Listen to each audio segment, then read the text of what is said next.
अक्षता, मगापासून तू मला तू नवा चित्रपट पाहिलास त्याबद्दल सांगितलंस, आकांक्षानं तुला नवा ड्रेस दिला त्याबद्दल सांगितलंस, पण तुझ्या अभ्यासाबद्दल काहीही बोलली नाहीस. अभ्यासाचं काय सांगायचंय, तो मी रोजच करते गेली कित्येक वर्ष. हा आता 10वीचं वर्ष आहे म्हणून एक केलंय, मी टाइम टेबल बनवलंय. Very good.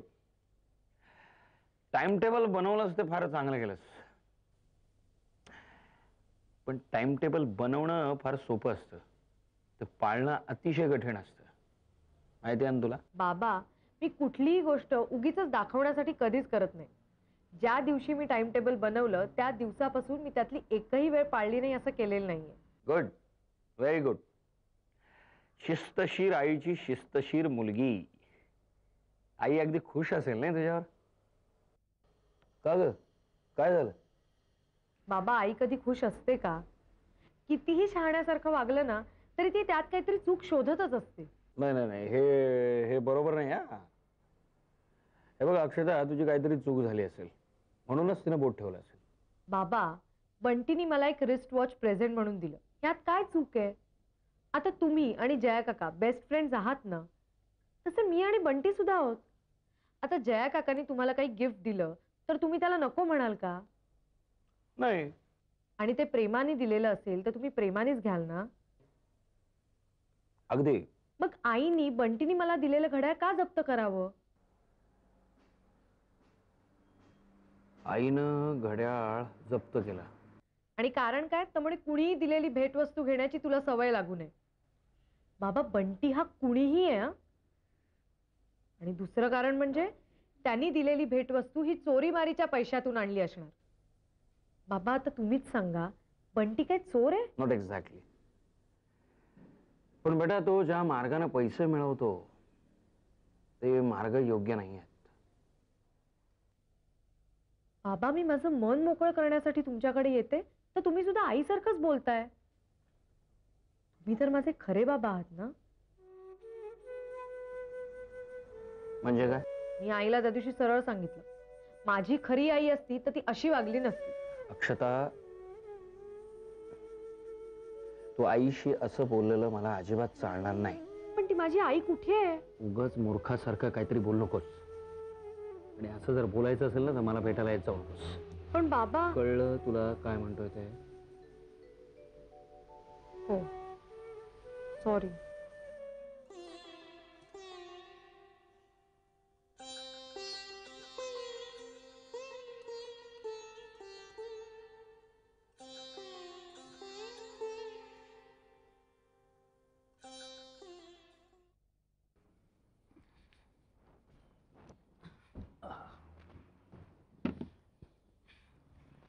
सॉरी सर, तुम्हाला खूप वेळ एकट्यालाच बसावं लागलं. No problem. अनुष्काने पाणी वगैरे दिलं की मला. पण त्या पठ्ठीला म्हटलं होतं जरा सरांची गप्पा मारत बस, मी काम आटपून येतेच. पण पळाली ना तेवढ्यात. अगं, या लहान मुलांना, तरुण पोरांना म्हाताऱ्यांची गप्पा मारण्यात रस नसतो, हे का आपल्याला ठाऊक नाही का? चालायचंच ग. हा, पण मला सांगा वाईस चान्सलर बाई, आज मला एक खास जेवणाचं आमंत्रण कशासाठी? इश्य काय आहे सर, जेवणासाठी काही कारण लागतं का? पण काय आहे, माझं आता पार्लं सुटलं, जुन्या मंडळींच्या भेटीगाठी होत नाहीत, म्हणून म्हटलं तुम्हाला घरी बोलावं, छानपैकी जेवूया आपण. नाही, छान केलंस, छानच केलंस. म्हणजे त्या निमित्ताने मला व्हाईस चान्सलर बाईंच्या घरी जेवण्याची संधी मिळाली. नॉट ओनली दॅट, दस्तूर खुद्द व्हाईस चान्सलर बाईंच्या हातचं जेवण मला मिळणार आहे, माझं भाग्यच म्हटलं पाहिजे. काय आहे सर, पदव्या बदलतात, पद बदलतात, पण माणसं नाही हो बदलत. सर, मागे एकदा मी एक फिल्म बघितली होती, इस्रायलच्या पंतप्रधान गोल्डा मायर यांच्या जीवनावरती आधारित होती. त्यात एक दृश्य होतं सर. गोल्डा मायर अमेरिकेच्या युद्धनौकेचा सेक्रेटरीला आपल्या घरी जेवायला बोलवतात. त्या त्याला किचनमध्ये घेऊन जातात आणि स्वयंपाक करता करता इस्रायलसाठी लागणाऱ्या शस्त्रास्त्रांच्या मागण्या त्या मंजूर करून घेतात. म्हणजे आज तुझाही असाच काही गुप्त भेद वगैरे आहे की काय? अर्थात मी तुला शस्त्रास्त्र ती काय देणार ग? नाही नाही सर, मला तुमच्याकडून गप्पा सोडून दुसरं काहीही नकोय. मी हे उदाहरण एवढ्यासाठीच दिलं की इस्रायलची पंतप्रधान जर स्वयंपाक करू शकते तर माझ्यासारखी एक व्हाईस चान्सलर स्वयंपाक नाही करू शकत, ते सुद्धा आपल्या लाडक्या सरांसाठी? असो, आणखीन काही खबर बात? हा, तुझं मराठी बाबतीतलं पत्र मला मिळालं. त्याच्या बाबतीतले माझे विचार अत्यंत सविस्तरपणे पत्र लिहून तुझ्या ऑफिसमध्ये पोचते केलेले आहेत परवाच. हो, ते मिळेल मला. पण सर, आणखीन एका विषयावर मला तुमच्याशी बोलायचंय. म्हणजे तुमचं मत मला त्याबद्दल जाणून घ्यायचंय. कोणत्या ग? सर, मागेही एकदा मी तुमच्याशी या विषयावर बोलले होते. मला असं वाटतं की 2 वर्षांसाठी आपल्या कॉलेजमध्ये NCCचं ट्रेनिंग हे सक्तीचं करावं. म्हणजे तुम्ही फेरविचार करावा असं मला वाटतं. नाही नाही, योजना छान आहे, चांगलीच आहे. NCC मुळे अंगात फिजिकल फिटनेस वाढेल, आत्मविश्वास बळावेल, शिस्त वाढली जाईल. पण तरी सुद्धा पण काय? नाही म्हणजे काय आहे की ही योजना अंमलात आणली तर मग त्याच्या खर्चाची जबाबदारी कोण स्वीकारणार? सरकार, युनिव्हर्सिटी, कॉलेज, का शेवटी पालकच? पण सर, योजना जर का चांगली असेल तर त्या खर्चासाठी काही ना काहीतरी मार्ग नक्कीच निघेल. नाही, मार्ग तर नक्कीच निघू शकेल आणि योजनाही चांगली आहे. पण तरी सुद्धा मला असं वाटतं की योजना कार्यान्वित करण्यापूर्वी आणखीन 4 विचारवंतांचा, तज्ज्ञांचा सल्ला घे आणि मगच योग्य तो निर्णय घे. ठीक आहे सर. आता आपण जेवायला बसूया. चला. या ना.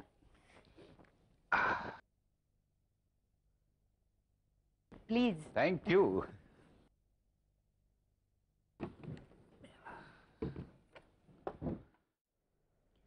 भटकळ साहेब, आज मी तुम्हाला बोलवून घेतले ते एका नवीन योजनेची चर्चा करण्याकरता. सक्तीच्या मराठी संबंधी ना? पण त्या बाबतीत तर आपण बोललो आहोत. भटकळ साहेब, मी नवीन योजना असं म्हणते. मराठी सक्तीचं करायचं वगैरे आता हे जुनं झालं, त्याबद्दल चर्चा सुरू आहे, कारवाईही सुरू आहे. मी नवीन योजना म्हणते ती सक्तीचं NCC ट्रेनिंग. NCCचं ट्रेनिंग? हो. प्रत्येक महाविद्यालयीन विद्यार्थ्याला NCC ट्रेनिंग हे निदान 2 वर्षांसाठी तरी सक्तीचं करावं असं मला वाटतं. मॅडम, तशी योजना चांगली आहे, पण पण काय? बोला ना, अगदी मोकळेपणानं बोला. मला असं वाटतं की ही योजना मांडण्यासाठी आणखी काय काळ जायला हवा. का? योजना चांगली आहे, विद्यार्थ्यांच्या हिताकरता आहे, मग वेळ का? नाही मॅडम, प्रत्येक गोष्ट घडण्यासाठी काय वेळ जावा लागतो आणि मग योग्य वेळ आली की आपलं घोडं पुढे दमटावं लागतं. नाही, तुमचं म्हणणं मला समजत नाहीये. मॅडम, सक्तीची मराठी ही आपली योजना अजून ओके झाली नाही. ती पास होईल, मग नंतर अंमलात आणली जाईल, मग त्यानंतर आपल्याला कळेल की ती यशस्वी झाली की फसली. बरोबर ना? बरोबर. ह्या योजनेसाठी कोणावर किती बोजा पडेल हे आपल्याला तेव्हाच कळेल. आणि त्यातही असं असताना आणखी एक योजना मांडणं, त्याबद्दल हालचाली सुरू करणं मला तरी योग्य वाटत नाही. पण काय आहे, योग्य वेळ येईपर्यंत आपण वाट बघत राहिलो ना तर माझी योजना मनातच राहील की काय अशी भीती वाटते मला. मॅडम, व्हाईस चान्सलर पदाची कारकीर्द यशस्वी करायची असेल तर आपल्याला एक गोष्ट लक्षात ठेवावी लागेल. आपण जे काही पाऊल उचलाल ते योग्य वेळी योग्य दिशेने पडायला हवं. सक्तीचं NCC ट्रेनिंग म्हणजे आणखी एक सक्तीचा विषय, त्यासाठी नव्याने नेमणुका आणि त्यासाठी नव्याने येणारा खर्च. म्हणजे योजना चांगली आहे पण वेळ योग्य नाही, ती मांडण्यात मी घाई करते असं तुम्हाला म्हणायचंय. ठीक आहे, तुम्ही म्हणता तर मग तुर्तास तरी ही योजना आपण बाजूला ठेवूया. हो, पण जेव्हा योग्य वेळ येईल तेव्हा मात्र सर्व शक्तीनिशी ही योजना मी मांडेन आणि त्यावेळी मला तुमचं पूर्णपणे सहाय्य हवंय. आपल्याला सहाय्य देण्यासाठीच माझी नेमणूक आहे. मात्र हे सहाय्य आपल्यासाठी सक्तीचं नसेल अशी मी हमी देतो. थँक्यू. बरं, निघू मी? जरूर.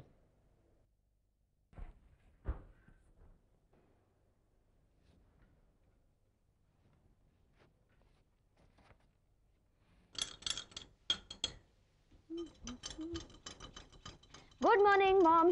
Good morning. सॉरी, तुला सुप्रभात आई साहेब असंच म्हटलं पाहिजे ना आता. का बुवा, आज सकाळी सकाळी वाकड्यात का शिरलीस? वाकड्यात शिरले मी? मग वाकड्यात नाही का शिरते? काय आहे, तू जो सध्या स्टँड घेतलायस ना त्याबद्दलच बोलते मी. त्यात गैर काय आहे मग? गैर आहे असं मी म्हटलेलंच नाही आहे ग. हे बघ, तुझा मूळ हेतू उत्तम आहे, याबद्दल काही शंकाच नाहीये, पण मग? लोक तो कसा रिसीव्ह करतील याबद्दल मला शंका वाटते. नाही नाही, तुला शंका आहे, पण माझी पूर्ण खात्री आहे.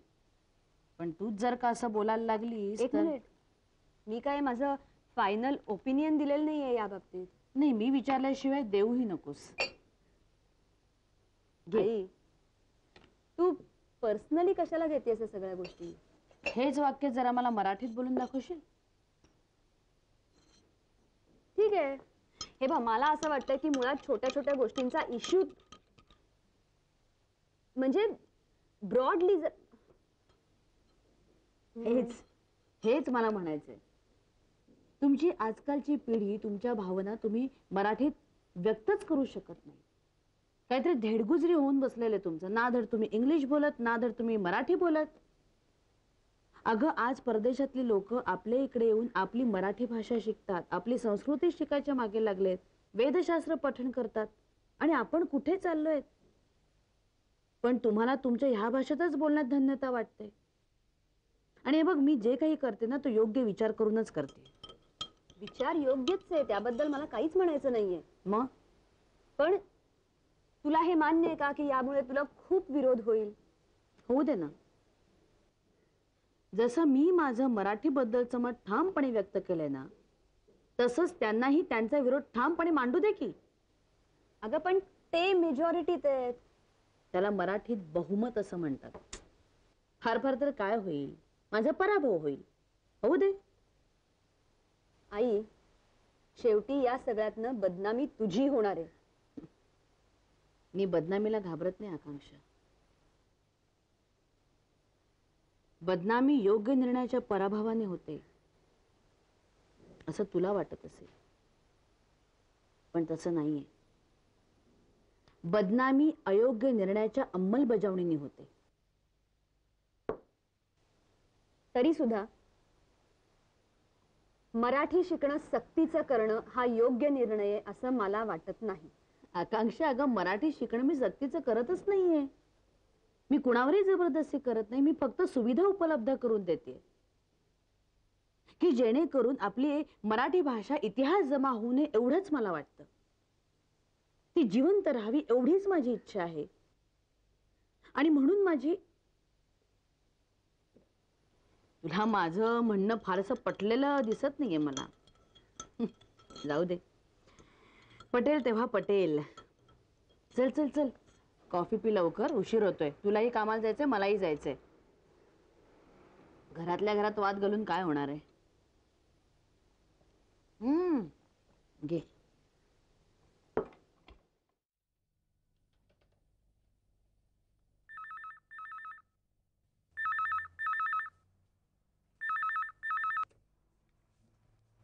हॅलो. हॅलो, मी रेश्मा बोलते. नाही अगं, निशांत अजून आलेला नाहीये. सॉरी, मी तुम्हाला सारखं डिस्टर्ब करते. नाही ग, अजिबात नाही. मी अजिबात डिस्टर्ब झालेली नाहीये. पण मला असं वाटतंय तूच डिस्टर्ब आहेस. हां, नाही नाही, म्हणजे तसं नाही म्हणजे हो, असंच ना. आता तू डिस्टर्ब आहेस म्हणजे निशांत सुद्धा डिस्टर्ब झालेला असणार. खरंच मला सुद्धा तुमच्यासारखीच त्याची खूप काळजी वाटते आणि म्हणूनच मला त्याच्याशी बोलायचं होतं. ठीक आहे, निशांत आला की मी तुझा निरोप देते. नाही, नुसता निरोप नका सांगू, त्याला मला फोन करायला लावा. माझं त्याच्याकडे फार महत्त्वाचं काम आहे. ठीक आहे, सांगते मी. आणि हे बघ रे. Hello hello. हा, आई, काय? कोणाचा फोन होता? रेश्माचा. दिवसातून 6व्यांदा. परत आला तर मी घरी नाहीये म्हणून सांग. दिवसभर तेच करते निशांत. दिवसभर ऑफिसमध्ये बसून सुद्धा मी तेच करतोय. अरे पण मी काय म्हणतेय, काय असेल ते सांगून मोकळं हो ना. हे माझं डोकं ठिकाणावर नाहीये का? ठीक आहे, मग तसं तिला सांग, म्हणावं माझं डोकं ठिकाणावर नाहीये. फोन आला तर मी नाहीये म्हणून सांग. ओके?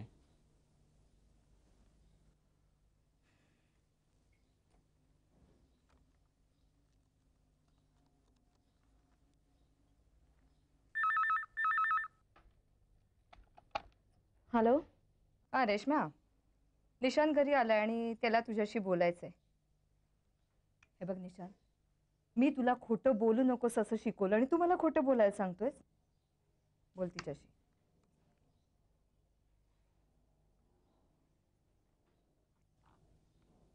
काय?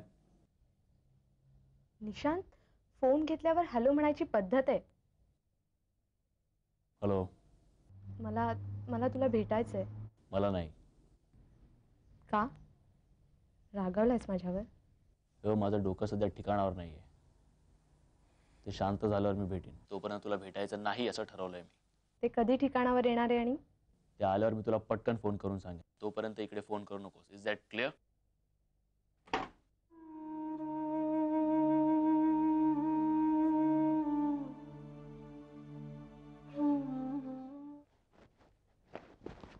ओ ताईबाई, लवकर आटपा, मला पण फोन करायचा आहे. हे बरं असतं, मी जेव्हा केव्हा फोन हातात घेते ना त्याच वेळेस तुला फोन करायचा असतो. नेहमीच झालंय ते आता. नेहमी? हो बरोबर आहे, कारण नेहमी तूच फोन जवळ बसलेली असतेस, मला कुठे चान्स मिळतो? हो का? मग आता आपण एक काम करूया, इकडे ना एक डायरी ठेवू आणि मग त्यात सगळ्या नोंदी ठेवू, म्हणजे कळेल दिवसभरात कोण किती फोन लावतात ते. हो का? मग ती डायरी ना तुझ्याच नावाने भरून जाईल आणि येणाऱ्या फोनची नोंद ठेवायला गेली तर बघायलाच नको. आता थांबशील जरा. हॅलो. हॅलो अनु, निशांत बोलतोय. बोल निशांत, काय म्हणतोयस? झालं, आता मला काही चान्स नाही बाबा. काय ग अनु, बिझी आहेस? मी आणि बिझी? अरे रिकामपणापासून फुरसत नसते मला. आणि आता काय, तू बिझी व्हायला लागलायस? नाही ग अनु, तसं नाहीये. अगं मुंबईमध्ये दिवसाला एक मीटिंग जरी तुम्ही साधलीत ना तरी युअर मेड अ डे. अर्धा वेळ तर no sir, is not on his seat, is gone for lunch sir, is busy in a meeting sir, हे ऐकण्यातच निघून जातो. 10 मिनिटाची मीटिंग आणि त्यासाठी 4 तास प्रवास, संपला दिवस. अरे यालाच मुंबईच्या भाषेत बिझी असणं म्हणतात. आणि माझं असं नाहीये, मुळात कुणाचा फोन आल्याशिवाय मी घरातून बाहेरच पडत नाही. लकी आहे सन, तुझ्यासारखा फावला वेळ माझ्याकडे नावाला सुद्धा नाहीये. तुझ्या फावल्या वेळात रेश्मा तुला बिझी ठेवते ना, म्हणूनच आज तू फोन केलास तेव्हा आश्चर्यच वाटलं मला. घे घे, माझ्या फिरक्या घे. जरा आठवण आली म्हणून चांगला फोन केला तर. हा हॅलो. काय झालं, कोणी आहे का तिकडे? कोणी नाही रे, आमचं हे शेंडेफळ अक्षता. मी जेव्हा फोनवर बोलत असते ना तेव्हाच तिला बोलायचं असतं. अनु हे बघ, आपण उद्या संध्याकाळी भेटूया. हे बघ, डिनर पण एकत्रच करूया. हां, तू घरी सांगू नये, ठीक आहे? चल ठेवतो मी, बाय. अरे किती वेळ फोनवर बोलतोस ग तुशी? मी हो म्हणायच्या आत फोन ठेवला त्यांनी, तुझ्यामुळे. माझ्यामुळे? आणि चिडचिड काय करतेस? त्यांनी फोन ठेवला ना. अगं पण घाई तू केलीस ना. मी घाई तुला केली, त्याला नाही. शी बाबा, आजकाल ना तू ती शहाणी व्हायला लागलीस. त्या आईला नावच सांगणार आहे मी तुझं. दिवसभर अभ्यास सोडून फोन करत असतेस. हॅलो निशांत दादा, हा एक मिनिट. हा हे बोल, तुला कशाला ते हो म्हणायचं होतं ना, म्हणून टाक एकदा. कमाल करते बाबा ही पोरगी. हॅलो. हा निशांत. उडतो